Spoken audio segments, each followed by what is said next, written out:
ನೀವು ಬಹಳ ಒಂದು ಅರ್ಧ ಗಂಟೆ ಒಳಗೇನೆ ಒಂದು 25 ನಿಮಿಷದಲ್ಲೇ ನಿಮ್ಮ ಹೋರಾಟಗಳ ಬಗ್ಗೆ, ಯಾಕೆಂದ್ರೆ ನಾವು ಚಿಕ್ಕವರು ಇರ್ಬೇಕಾದ್ರೆ ನಾವೇನು ಹೋರಾಟ ಮಾಡಿ ಬಂದಿಲ್ಲ ಸರ್.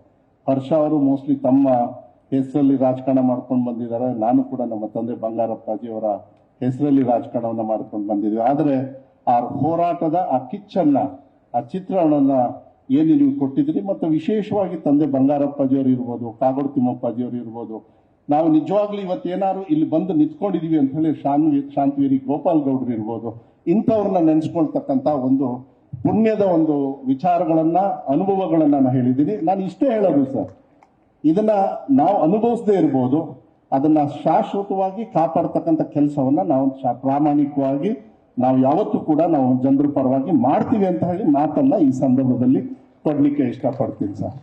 ಯಾಕಂತ ಹೇಳಿದ್ರೆ ಇವತ್ತಿನ ಒಂದು ವ್ಯವಸ್ಥೆಯಲ್ಲಿ ನಾನು ಶಿಕ್ಷಣ ಸಚಿವನಾಗಬೇಕಾದ್ರೆ ಮಾನ್ಯ ಸಿದ್ದರಾಮಯ್ಯ ಸಾಹೇಬರು ನನಗೆ ಕರೆದು ಸೈಡಲ್ಲಿ ಹೇಳಿದರು. ಯಾಕಂದ್ರೆ ನನ್ನ ಇಲಾಖೆನೂ ಕೂಡ ಇರೋದ್ರಿಂದ ಬಹಳ ದೊಡ್ಡ ಇಲಾಖೆ, ಬಹಳ ಜಾಸ್ತಿ ಸಮಸ್ಯೆ ಇರತಕ್ಕಂಥ ಇಲಾಖೆ, ಮದು ಅತಿ ಹೆಚ್ಚು ಹಣವನ್ನು ಕೂಡ ನೀವು ಖರ್ಚು ಮಾಡ್ತೀರಿ. ಆದರೆ ವಿಶ್ವಾಸದಿಂದ ಮಾಡ್ತಕ್ಕಂಥದ್ದು, ಯಾಕಂದ್ರೆ ಯಾವ್ದಾದ್ರು ಒಂದು ಪುಣ್ಯದ ಕೆಲಸ ಇವತ್ತಿದೆ ಅಂದ್ರೆ, ಇವತ್ತು ನಮ್ಮ ದೇಶದ ವ್ಯವಸ್ಥೆಯಲ್ಲಿ ಎಲ್ಲದ್ದು ಮೀರಿ ಒಂದು ದೇಶ ಮುಂದೆ ಹೋಗಬೇಕಂತ ಹೇಳಿದ್ರೆ ಜಾತಿ, ಧರ್ಮ, ಮತ ಎಲ್ಲದೂ ಕೂಡ ಪಕ್ಷಾತೀತವಾಗಿ ಏನಾದ್ರೂ ಒಂದು ಬೌಂಡ್ರಿಲೆಸ್ ಒಂದು ಖಾತೆ ಇದೆ ಅಂತ ಹೇಳಿದ್ರೆ ಅದು ಶಿಕ್ಷಣ ಖಾತೆ. ಅದಕ್ಕೆ ಯಾವುದೇ ತರದ ಬೌಂಡ್ರಿ ಇಲ್ಲ, ಬೇರೆದಕ್ಕೆ ಎಲ್ಲದಕ್ಕೂ ಕೂಡ ಇರ್ತದೆ. ಇವತ್ತು ಈ ವಸತಿ ಶಾಲೆಯನ್ನ ಬರ್ತಕ್ಕಂಥದ್ದು ಅವ್ರು ಯಾಕೆ, ಯಾವ ನಿಟ್ಟಿನ ಮೇಲೆ ಮಾಡಿದ್ದಾರೆ ಅಂತಕ್ಕಂಥದ್ದನ್ನ, ನನ್ನ ಇಲಾಖೆಯಲ್ಲಿ ಸರ್ ಸುಮಾರು 38-40 ಲಕ್ಷ ಸರ್ಕಾರಿ ಶಾಲೆಯಲ್ಲಿ ಓದ್ತಾ ಇದ್ದಾರೆ. ಸುಮಾರು ಇನ್ನೊಂದು 12-13 ಲಕ್ಷ ಅನುದಾನಿತ ಶಾಲೆಯಲ್ಲಿ ಓದ್ತಾ ಇದ್ದಾರೆ ಸರ್. ನಿಮ್ಮ ಶಾಲೆನೂ ಕೂಡ ಸೇರಿ ವಸತಿ ಶಾಲೆ ನೀವು ಕಷ್ಟಪಟ್ಟು ತಾವು ಮಾಡ್ತಾ ಇದ್ದೀರಿ. ನಾವು ಅನುದಾನಿತ ಶಾಲೆಯನ್ನ ನಾವು ಕೊಡಬಹುದು, ಆದ್ರೆ ಶಿಕ್ಷಣ ಬಹಳ ಮುಖ್ಯ ಆಗ್ತಕ್ಕಂಥ ಒಂದು ಖಾತೆ ಇರೋದ್ರಿಂದ ಸಮಸ್ಯೆಗಳು ಎಷ್ಟೇ ಆದ್ರೂ ಈ 3 ವರ್ಷದೊಳಗೆ ನನಗೆ ಸಂಪೂರ್ಣವಾಗಿ ಮಾನ್ಯ ಸಿದ್ದರಾಮಯ್ಯ ಅವರ ಒಂದು ಸಹಕಾರದಿಂದ ಒಂದು ಹಂತಕ್ಕೆ ತರತಕ್ಕಂಥ ಒಂದು ಕೆಲಸವನ್ನ ನಾವು ಪ್ರಾಮಾಣಿಕವಾಗಿ ನಾವು ಮಾಡಿದ್ದೀವಿ. ಅದನ್ನು ಯಾವುದೇ ಕಾರಣಕ್ಕೂ ಕೂಡ ಮಕ್ಕಳಿಗೆ ವಿದ್ಯಾಭ್ಯಾಸವನ್ನ ಕೊಡೋದ್ರಲ್ಲಿ ಯಾವುದೇ ರೀತಿಯಲ್ಲಿ ಕೊಂಚ ಒಂದು ತೊಂದರೆ ಆಗದೇ ಇರತಕ್ಕಂಥ ರೀತಿಯಲ್ಲಿ ಸಾಕಷ್ಟು ರಿಕ್ರೂಟ್ಮೆಂಟ್, ನಿನ್ನೆ ಕೂಡ ವಿಚಾರಗಳು ತಾವೆಲ್ಲ ನೀವು ಮಾಧ್ಯಮದಲ್ಲಿ ನೋಡ್ತಾ ಇದ್ದೀರಿ.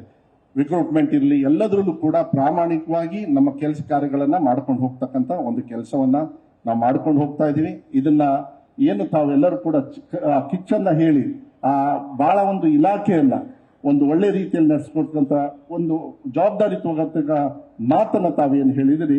ನಾವೊಬ್ರು, ನೀವು ಕೂಡ ಮುಂಚೆ ಶಿಕ್ಷಣ ಸಚಿವರಾಗಿದ್ರಿ ಸರ್, ನಮ್ಮ ತಂದೆ ಬಂಗಾರಪ್ಪಾಜಿಯವರು ಇದ್ದಾಗ ನನಗೆ ನೆನಪಿದೆ. ನಾನು ಒಂದು ಮಾತನ್ನ ಹಂಚಿಕೊಂಡು ನಾನು ಮಾತನ್ನ ಮುಗಿಸ್ತೀನಿ. ಸಿದ್ದರಾಮಯ್ಯ ಸಾಹೇಬ್ರು ಸರ್ ಇರೋದ್ರಿಂದ ಸರ್, ನಾನು ತಾವು 2013ರಿಂದ 2019 ತಾವು ಮುಖ್ಯಮಂತ್ರಿಗಳಿದ್ದಾಗ ನಾನು ವಿರೋಧ ಪಕ್ಷದಲ್ಲಿದ್ದೆ ಸರ್. ಆದ್ರೆ ಬಹಳ ಹೆಮ್ಮೆ ಏನು ಅಂತ ಹೇಳಿದ್ರೆ, ಯಾಕೆಂದ್ರೆ ವೀರಪ್ಪ ಮೊಯ್ಲಿ ಸಾಹೇಬರು ಅದನ್ನ ಮಾತನ್ನ ಪ್ರಸ್ತಾಪನೆ ಮಾಡಿದ್ರು. ಬಗರ್ ಹುಕುಂ ಅಂತ ಹೇಳಿ ನಮ್ಮ ತಂದೆ ಬಂಗಾರಪ್ಪಾಜಿಯವರಿದ್ದಾಗ ಶಾಸಕರ ನೇತೃತ್ವದಲ್ಲಿ ಒಂದು ಕಮಿಟಿಯನ್ನ ಮಾಡಿದ್ರು ಸರ್. ನಿಮ್ಮ ಅವಧಿಯಲ್ಲಿ ಹೈಯೆಸ್ಟ್ ಯಾರಿಗಾರು ಹಕ್ಕುಪತ್ರವನ್ನ ಕೊಟ್ಟಿರ್ತಕ್ಕಂಥ ಒಬ್ಬ ಶಾಸಕ ಇದ್ರೆ ಬಹಳ ಸಂತೋಷದಿಂದ ಅದು ಮಧು ಬಂಗಾರಪ್ಪ ಅಂತ ಹೇಳಿ ವಿರೋಧ ಪಕ್ಷದಲ್ಲಿದ್ರು ಕೂಡ ತಮ್ಮ ಸಹಕಾರದಿಂದ ನಾನು ಕೊಟ್ಟಿದ್ದೀನಿ ಅಂತನ್ನ ಈ ಸಂದರ್ಭದಲ್ಲಿ, ಯಾಕೆ ನಾವು ಹೋರಾಟ ಮಾಡದೇ ಇರ್ಬೋದು, ಆಗ ಕೊಡ್ತಕ್ಕಂಥ ಪುಣ್ಯ ಭಾಗ್ಯ ಇದೆಯಲ್ಲ ಸರ್, ಅದು ನಿಜವಾಗ್ಲೂ ಇವತ್ತು ನನಗೆ ಆ ನೆನಪನ್ನ ಮಾನ್ಯ ವೀರಪ್ಪ ಮೊಯ್ಲಿ ಸಾಹೇಬರು ಮಾಡಿಕೊಟ್ಟಿದ್ದಾರೆ. ನಾನು ಇಷ್ಟೇ ಹೇಳೋದು, ಸಮಾನತೆಯ ಶಿಕ್ಷಣವನ್ನ, ಎಲ್ಲರಿಗೂ ಸಿಗ್ತಕ್ಕಂಥ ಶಿಕ್ಷಣವನ್ನ ನಮ್ಮ ಇಲಾಖೆಯಲ್ಲಿ ಎಲ್ಲ ಕಟ್ಟು ಕಡೆಯಲ್ಲಿ ಇರ್ತಕ್ಕಂಥ ಒಬ್ಬ ಮಕ್ಕಳಿಗೂ ಕೂಡ ಕೊಡ್ತಕ್ಕಂಥದ್ದು ವ್ಯವಸ್ಥೆನ ನಾವು ಪ್ರಾಮಾಣಿಕವಾಗಿ ನಮ್ಮ ಸರ್ಕಾರದಿಂದ ಮಾನ್ಯ ಮುಖ್ಯಮಂತ್ರಿಗಳ ನೇತೃತ್ವದಲ್ಲಿ ನಾವು ಮಾಡ್ತೀವಿ ಅಂತಕ್ಕಂಥದ್ದನ್ನ ಈ ಸಂದರ್ಭದಲ್ಲಿ ಹೇಳಿ ಬಹಳ ಸಂತೋಷದಿಂದ ಈ ಕಾರ್ಯಕ್ರಮದಲ್ಲಿ ಭಾಗವಹಿಸಲಿಕ್ಕೆ ಬಹಳ ಸಂತೋಷ ಆಗ್ತದೆ. ಮಕ್ಕಳಿಗೆ ಒಳ್ಳೇದಾಗ್ಲಿ, ನಿಮಗೆಲ್ಲರಿಗೂ ಕೂಡ ಒಳ್ಳೇದಾಗ್ಲಿ ಅಂತಕ್ಕಂಥದ್ದನ್ನು ಹೇಳಿ ವೇದಿಕೆ ಮೇಲೆ ಇರ್ತಕ್ಕಂಥ ಎಲ್ಲ ಗೌರವಾನ್ವಿತವರೆಗೂ, ವಿಶೇಷವಾಗಿ ವೀರಪ್ಪ ಮೊಯ್ಲಿ ಸಾಹೇಬರಿಗೆ ಮತ್ತು ಸನ್ಮಾನ್ಯ ಸಿದ್ದರಾಮಯ್ಯ ಸಾಹೇಬರಿಗೆ ನನ್ನ ಗೌರವವನ್ನು ಕೊಟ್ಟು ನನ್ನ ಮಾತು ಮುಗಿಸ್ತೇನೆ. ನಮಸ್ಕಾರ.